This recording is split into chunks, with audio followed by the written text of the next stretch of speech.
olw'ensonga nina bingi nnyo bye tufaanaganya. Nange nazaalibwa ng'omwana omulala nga bwe mulaba, naye mu kaseera akatono bwe kati nga ntambuddeko emyaka tegyali mingi okusinziira ku sitole eyanyumizibwa bazadde bange. Ebisujja ne bijja ebiseera ebyo muzeeyi ng'ayingira bw'ati nga abaana abaali bazaaliddwa ebiseera ebyo embeera teyali nnungi mu ngeri ey'eddwaliro. Eno sitole eyanyumizibwa bunyumizibwa kubanga sinze yali abitegeera ennyo. Kati ye yavaako akabasa nesobola okubeera nga nange ndiko obulemu obwa poliyo. Manyi ebiseera bingi ensonga ezireeta obulemu buno nnyingi era bikyaliwo bingi ebisobola okuleeta, naye twebaza Katonda ate twebaza ne Ssaabasajja Kabaka Ssebo okubeera ng'awaddeyo obudde n'asobola okulaga eggwanga n'asobola okulaga Buganda nti abantu bano abaliko obulemu nabo beetaaga okufiibwako, naddala abo ng'atandikira mu Bannalubiri. Era nkimanyi enteekateeka zonna ezikwatagana ku keesi ez'abaliko obulemu mu kategorizi zonna azimanyi bulungi. Era y'ensonga lwaki yasalawo n'okuteekawo emmeeza mu Bwakabaka, emmeeza ekola ku nsonga z'abaki ez'abaliko obulemu. Era nga ofiisi eyo etuula e Bulange, ndi omu ku bo abagikyalira, nga ne mukwano gwange yakalondebwa komishona mukwano gwange nnyo, era twasomanga naye era atuula ku mmeeza yesewo. So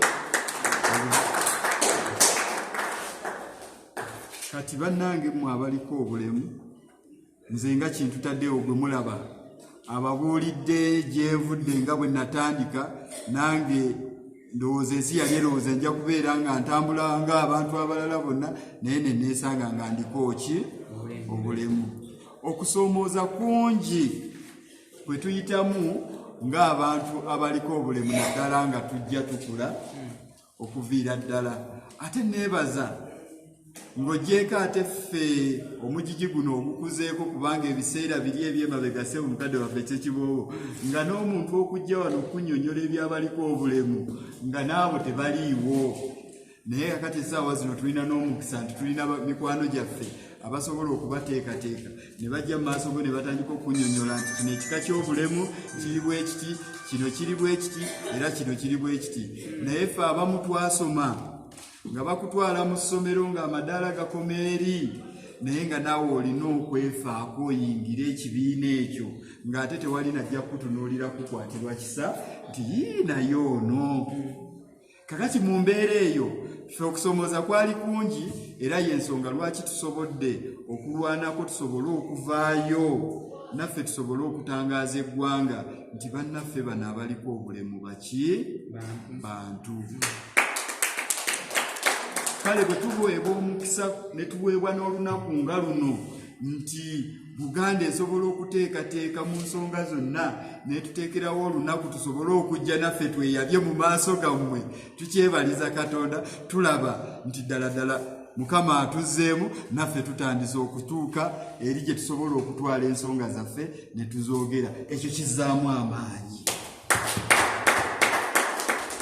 Era nga tubasaba nti bwe tuba tubituusizza bakadde baffe nga bw'otusuubizza, ne bwe wabeera nga waliwo ebitasobose kutegeerekeka bulungi, waakiri ffe abavuddeyo n'omanya nti nno kintu kasita mutegedde ngeri ki gy'anaasobola okukirambulula bwe kinaaba kinsumbuwamu, amperekereko nsobole okukinnyonnyola abo be kigira, ate tuteeketeeke mu ngeri ki gye tusobola okukizimbamu egenda okuyamba ebitundu byaffe, abaana baffe, eyambe Buganda ate eyambe ne Uganda. Tusinga okukola ki? Okwetaaga. Kale mu kukula okwange nga mpise mu kusoomooza okwo okungi, eno sitole yange njagala kugiyingiza eri ba musaayi muto, musobole okwekkiririzaamu, musobole okumanya nti ate mwe muli walungi nnyo okutandika okutuuka oba we mulabye kintu n'okulaba nga musukkawo n'okugenda mu maaso. Si bwe kiri?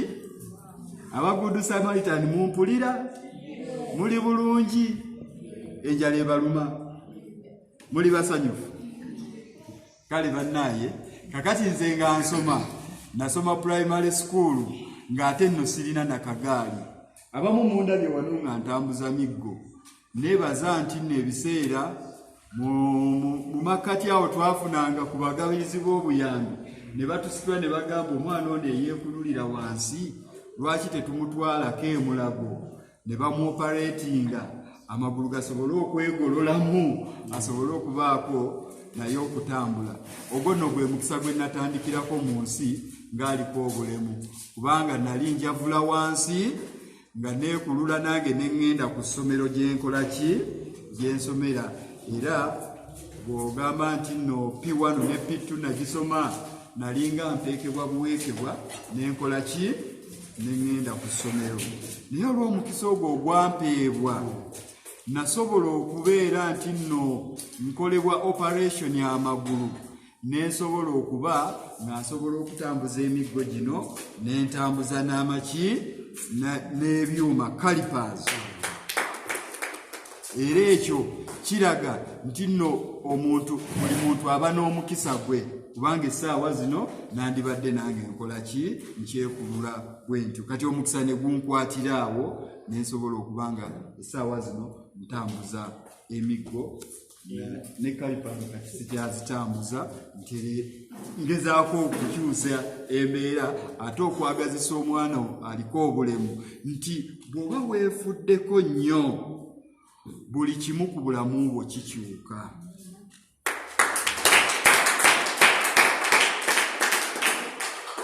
Ebintu bye nasinga ennyo okulembeza ng'era abazadde bange babimbuulira lunye nga baŋŋamba nti gwe ng'aliko obulemu olina omukisa gumu. Bw'oba olina omukisa ogw'okusoma ng'oyingidde mu kibiina gukozese nnyo kubanga bwe bugenda okuvaako emanduse y'emikisa emirala gyonna egikoze egikwetoolodde. Nakiteekako nnyo ebirowoozo okuviira ddala mu primary ne ntandika okukirowoozaako ne ŋŋamba kikyategeeza mu kusoma. Bwe mbeera nga nnyingidde ekibiina ndi mu P1 ndi mu P2 ebyo nno mpitandika okubitegeera nga ndi mu P3 babiŋŋamba. Bwe ntandika okukitegeera nti ndi ne bannange mu P3 awo natandika okukitegeera nti ate nze ndiko obulemu kubanga n'abazadde batandise okukola ki okukimbuulira nga banzizaamu amaanyi nti olina okukola ki olina okusoma kubanga essuubi lye ery'omu maaso likuli mu ki kakati nange bwe natuukanga mu kibiina